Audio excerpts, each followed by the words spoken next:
la Virgen de los Desamparados, la Madonna che si prende cura dei poveri. El Papa ha improvisado. Madonna de Valencia, Ahí está. Valencia que sufre tanto.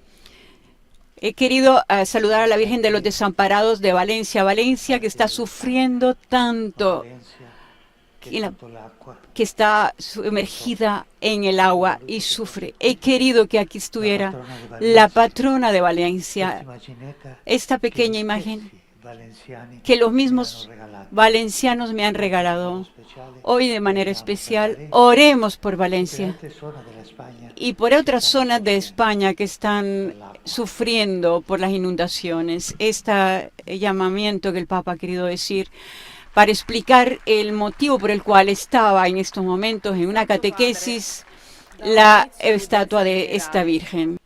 E non Y no dimentichiamo olvidemos Valencia, Valencia, Spagna. la España.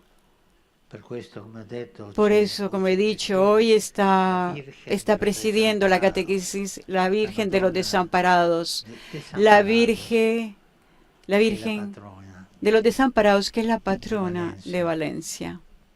Vi invito a pregare per Invito a Valencia, todos a rezar por un Valencia. Ave Maria a lei. Una Ave María a ella. Ave Maria, piena di grazia, il Signore è con te. Tu sei benedetta fra le donne e benedetto il frutto del tuo seno, Gesù. Santa Maria, Madre di Dio, prega per noi peccatori, adesso e nell'ora della nostra morte.